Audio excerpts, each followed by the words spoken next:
China border আমরা নাতুলাতে এই যে বরফ আমরা এলিফ্যান্ট লেকের সামনে চলে এসেছি এজন্য একটু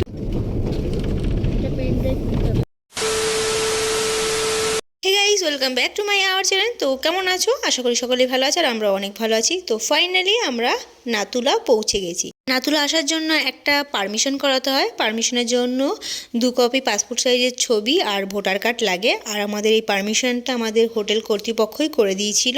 বন্ধুরা, আমরা অলরেডি নাতুলা বর্ডারে পৌঁছে গেছি, যার উচ্চতা হলো 14,140 ফিট। এখানে অক্সিজেন লেভেল অনেকটাই কম, আর কিন্তু কম বেশি শ্বাসকষ্টের প্রবলেম হবে।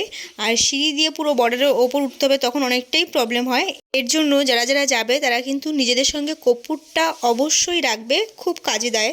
এবার চলো ওপর দিকে যাওয়া যাক। ওপর দিকে যাওয়ার জন্য খুব এক্সাইটেড। নাতুলা এমন একটি বর্ডার, যেই বর্ডারে চীন ও ভারতের সীমানা মাত্র 1 ফিটের দূরত্ব। চলো বর্ডারটা ঘুরে দেখা যাক। এই যে ঘরটা দেখতে পাচ্ছ, এটা কিন্তু চীনের। এত সুন্দর পরিবেশটা আমরা এত ভালোভাবে দেখতে পাচ্ছি, তার জন্য কিন্তু স্পেশাল থ্যাঙ্কস BROকে। এখানে চারিদিকে স্নো আর স্নো, এখানে সেই এনজয় করছিলাম আমরা সবাই, বরফ নিয়ে ছোড়াছড়ি। আমাদের লাকটা খুব ভালো ছিল, তার জন্য এই ঠান্ডার মধ্যে আমরা নাতুলায় যেতে পেরেছি। কেননা এত স্নোফল হয়, পুরো রাস্তা ব্লক হয়ে যায়, ওপরে ওঠাই যায় না। তো আমাদের লাকটা সত্যিই খুব ভালো ছিল, আমরা ওপরে উঠেছি, এনজয় করেছি। জাস্ট অসাধারণ লোকেশন।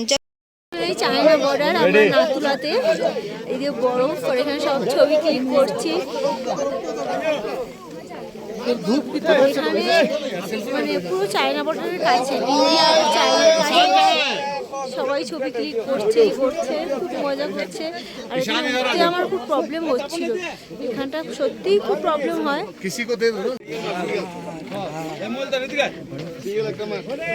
নাতুলা পাস চায়না বর্ডার থেকে নিচে নেমে গেছি। নিচে নামার সময় কোনো প্রবলেম হয়নি, ঠিকঠাকই নেমেছি।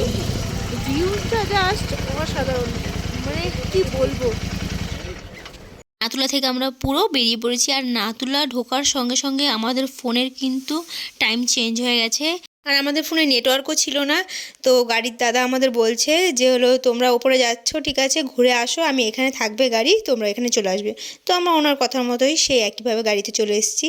তো এখানে দেখো টুইন লেক, এখানেও লেকগুলো পুরো বরফ হয়ে গেছে।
এবার আমরা চলে এসেছি এলিফ্যান্ট লেকের সামনে।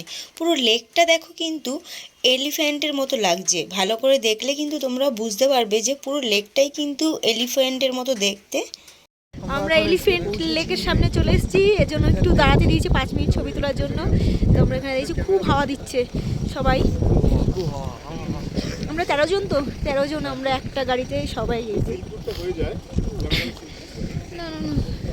তারপর অ্যাট লাস্ট আমরা চলে গেছিলাম ওল্ড বাবা মন্দির। একদম ওল্ড বাবা মন্দিরের নিচেই আমরা দাঁড়িয়ে রয়েছি। বাবা হরভজন সিংয়ের নামেই এই মন্দিরটি স্থাপন করা হয়েছে। তো বাবা হরভজন সিংয়ের সম্বন্ধে আমরা কম বেশি সবাই জানি। বাবা হরভজন সিং ছিলেন ভারতের একজন সেনা সৈনিক। 1946 সালে 30শে আগস্ট তিনি সাদরানা গ্রামে, যেটা বর্তমান পাকিস্তানে রয়েছে, এক শিখ পরিবারে জন্মগ্রহণ করেছিলেন। তিনি প্রাথমিক বিদ্যালয়ে গ্রামের স্কুল শেষ করেন এবং পর পাঞ্জাব পট্টি DAV উচ্চ বিদ্যালয় থেকে তিনি ম্যাট্রিক করেন। তিনি অমৃতসরের সৈনিক হিসাবে তালিকাভুক্ত হন এবং পাঞ্জাব রেজিমেন্টে তিনি সৈনিক হিসাবে ভারতে যোগ দেন। বাবা হরভজন সিং 1968 সালে 4ই অক্টোবর 22 বছর বয়সে দেশের জন্য প্রাণ দেন এবং তিনি শহীদ হয়ে যান। ভারতীয় সৈনিকরা বাবা হরভজন সিংকে নাথুলার বীর হিসাবে সম্মানিত করেন। বাবা হরভজন সিং মারা গিয়েও নাকি এখনও জীবিত রয়েছেন এই নাথুলায়। শত্রুপক্ষ যদি দেশকে আক্রমণ করতে আসে তার কয়েকদিন আগেই তিনি সৈনিকদের স্বপ্নের মাধ্যমে সব কিছু তথ্য বলে দেন। কিন্তু ভারতীয় সৈন্যরা বাবা হরভজন সিংকে কিন্তু দেবতা রূপে পুজো করা হয়। তার ব্যবহারের সমস্ত জিনিস এখানে এখনও রয়েছে। আর এখানে বলা হয় তার এই ডায়েরিতে নিজের উইশ যদি তুমি লিখে যাও সেই উইশগুলো নাকি পূর্ণ হয়। তাই সবাই নিজের এক একটা উইশ লিখছেন।